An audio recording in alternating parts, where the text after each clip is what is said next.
The dark side about the engineering of the Oceangate. Experts from both inside and outside the organization issued a warning about the potential risks and recommended the business to go through the certification procedure.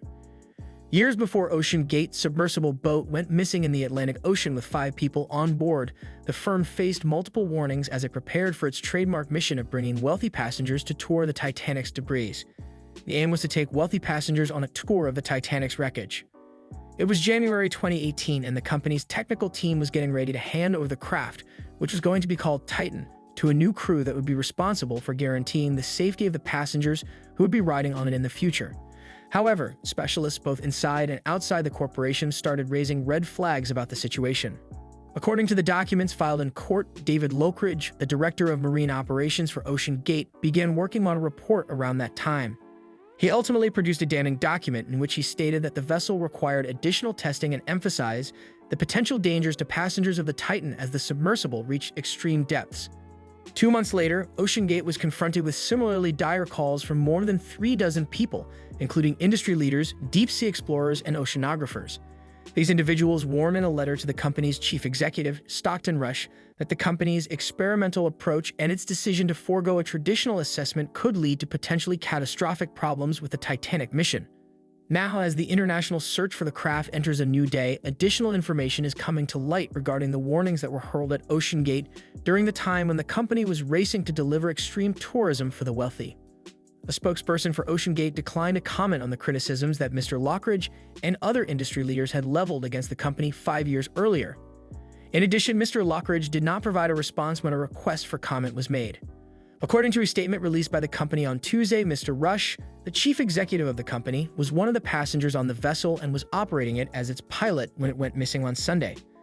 In 2009, this aerospace engineer and pilot established the firm, which has its headquarters in Everett, Washington. For the past 3 years, he has charged up to $250,000 per individual for the opportunity to visit the ruins of the Titanic, which sank in 1912 on her maiden voyage from England to New York. In 1912, the Titanic was making its first trip from England to New York. The criticisms that were provided by Mr. Lockridge and the other industry professionals who signed the letter that was sent to Mr. Rush in 2018 focused, in part, on what they characterized as Mr. Rush's refusal to have the Titan inspected and certified by one of the most reputable organizations that are known for performing such work. According to Mr. Lockridge's account, which can be seen in the documentation, he discovered that the viewport that allows passengers to look outside the craft was only certified to work in depths of up to 1,300 meters. That is a significant amount less than what would be required for journeys to the Titanic, which is located almost 4,000 meters below the surface of the ocean. In a court filing, attorneys for Mr. Lockridge argued that paying passengers would be unaware of the experimental design and would not be notified of the plan. The paying passengers would not be aware of this experimental design. According to the court filings that were filed by both parties, the encounter led to Mr. Lockridge's termination from Oceangate. In the court documents, Oceangate has stated that he was not an engineer, that he refused to accept information from the company's engineering team, and that acoustic monitoring of the hull's strength was preferable to the kind of testing that Mr. Lockridge believed was necessary. In the lawsuit that the corporation filed, the company claimed that it appeared Mr. Lockridge was attempting to be fired. In his response, Mr. Lockridge asserted that he was fired in an unfair manner. A settlement was reached to bring an end to the court struggle later in 2018. A separate warning was sent to Oceangate in the same year by 38 professionals working in the submersible craft industry. These individuals were all members of the Manned Underwater Vehicles Committee of the Marine Technology Society, an organization that has been around for 60 years and is dedicated to advancing ocean technology, conducting research on it, and educating the general public about it. In the letter that they sent to Mr. Rush, the experts expressed unanimous concern regarding the manner in which the Titan had been developed, as well as with the missions that were scheduled to be conducted to the ruins of the Titanic.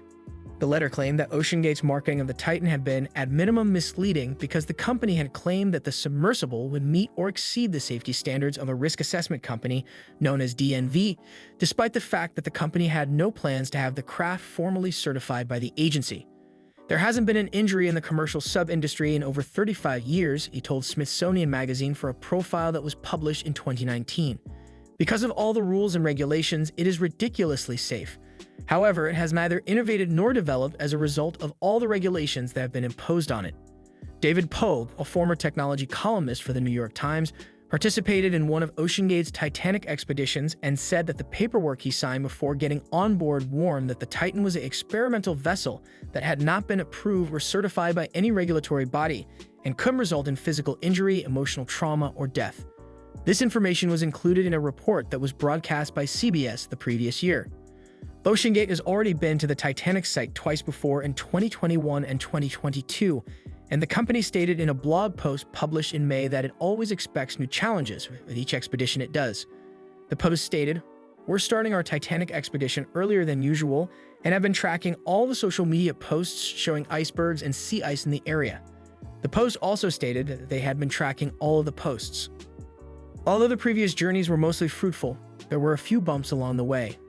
A couple from Florida who had visited the Titanic on the Titan in 2018 and each paid $105,000 to do so filed a lawsuit against Mr. Rush in February, claiming that his company had failed to refund the money to them.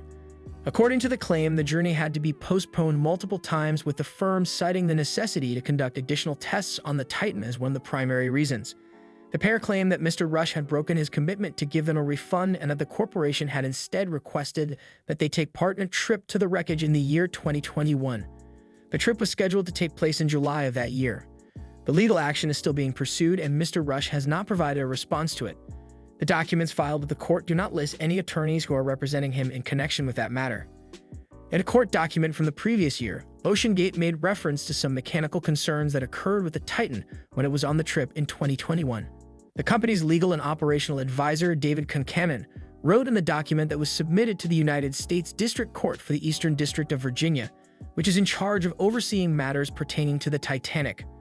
On the first dive to the Titanic, a submersible encountered a battery issue and had to be manually attached to its lifting platform, Concannon said in the document. The court is in charge of overseeing matters pertaining to the Titanic. According to what he wrote, the exterior of the submersible suffered some minor damage, which prompted Oceangate to call off the expedition so that it could conduct repairs. Nevertheless, Mr. Concannon wrote in the filing that 28 persons had the opportunity to visit the ruins of the Titanic on the Titan in the previous year. According to a second document, Mr. Concannon extended an invitation to the federal judge who was presiding over the case, Rebecca Beach Smith, to accompany the company on an expedition. The judge gave the impression that she would be interested in accepting the invitation. The judge wrote in May that perhaps if another expedition occurs in the future, I will be able to do so, adding that after many years of hearing cases involving the Titanic debris, that opportunity would be quite informative and present a first eyes on view of the wreck site by the court. The judge was referring to the possibility of the court having its first eyes on view of the wreck site in the future. Do you like it? Kindly give your valuable response in our comment section below, and don't forget to subscribe to our YouTube channel for more interesting and informative videos.